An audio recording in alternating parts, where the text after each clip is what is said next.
Roran Garo-san is not a hero.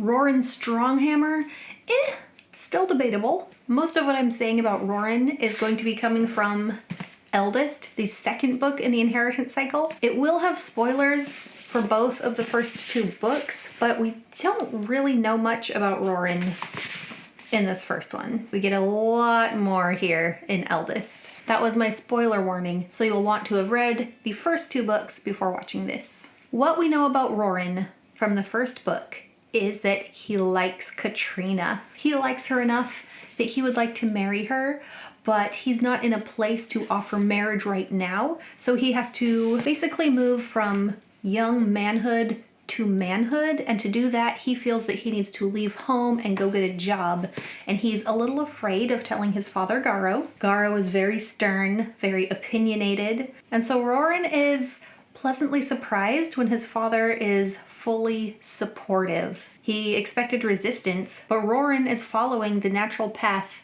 of a young man through life. Go off and do his own thing, prove his manhood, bring a wife home. Garo is looking forward to having a woman in the house again. And oh boy, the part where Garo gives his blessing to Roran was kind of emotional. The blessing was all that Garo had to give, and he gave it unselfishly, lovingly to his only son. But when you go back and you reread it and you know that that's the last time that Roran and Garo see each other, it makes it way more emotional. And then he is just kind of gone, and we don't really see him again until book 2. When we start book 2, Roran is in pain. The book begins with him having lost his cousin, his father. He grew up without a mom already. He is a man of big emotion, and he has a lot of emotions going on in him right now. He has the grief of his father's death. That is really eating at him. He has a huge anger at Eragon for being the cause, or at least he's not sure Eragon's the cause necessarily, but Eragon ran away. He's still very in love with Katrina, and I was not too impressed with how he handled things with Katrina and Sloane. Roran lives in a small village. There are traditions. You don't just go ask a girl to marry you. That's not how it's done. And Roran just kind of kept putting off talking to Sloane. He knew it was going to be unpleasant. He knew that Sloane was not going to be on his side, and so he just kind of kept not asking. And Roran and Sloane do not see eye to eye on the best way to protect Katrina. Katrina has these two men who love her so much and want to do whatever it takes to protect her, and her father does not want to send her into the spine. That's the last place she should go, because the woman he loved before Katrina died there. Roran feels that it's the safest place for her because the Imperial soldiers are not going to go into the spine. They won't be able to find anyone who's in there.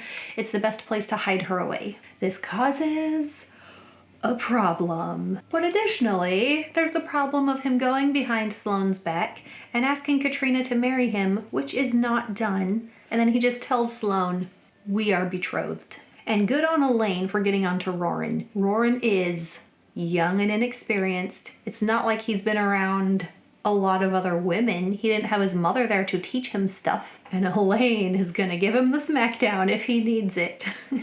You better keep every promise you made to that girl. And Roran is like, of course, I love her. I'm going to marry her and provide for her. I said I would. He's a passionate young man, and gets even more so as it goes. So it might be easy to see Roran as selfish. I think he is a little bit, but maybe in just that natural way that young people still are before they've really learned to be unselfish and humble. But I also can't really blame him for not giving himself up at first when the soldiers are looking for him. If soldiers come looking for you, you probably want to run away, right? That's what Roran does. Is he really expected to be this heroic figure? He's a farmer. He's not a soldier. He's not a hero. Is he really expected to sacrifice himself for everyone? No one expected him to. They hit him up in the spine. But that causes some problems because now the whole village is in trouble. And it's not just Roran.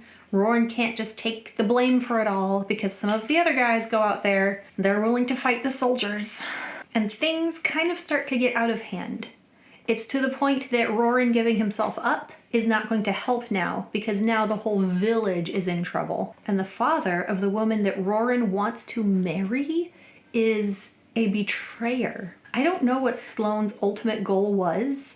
I mean, okay, his ultimate goal was to protect Katrina. How he thinks betraying his own village is going to help, I don't know. He was desperate, maybe a little out of his mind there, but he did it, causing the one person that Roran has left to be taken. No mom, no dad, no cousin, still had Katrina, although things were strained because of going behind Katrina's father's back, but he still had her, she was there, and now she is taken. Roran has nothing left. He has no farm, it's been burned to the ground. He has no trade, he has nothing. And he is torn. He feels so responsible.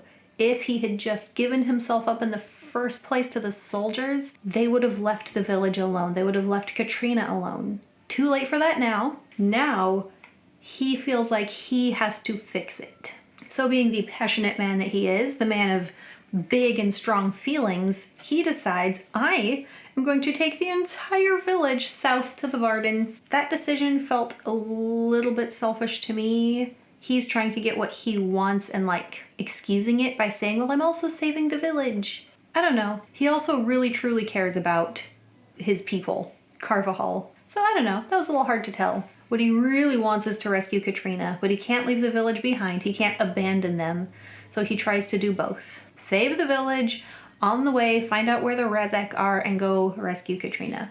But it's all about Katrina. And I was kind of thinking, what is it about Roran that makes everyone willing to follow him? Because even before they leave, people are kind of looking to him and listening to him. The first event that was kind of the catalyst for people looking to Roran was how he killed a soldier. That showed that he was willing to do what needed to be done to protect his village. And then he was the one who was willing to make a decision and do something. Sometimes that's all a person needs to do to be a leader.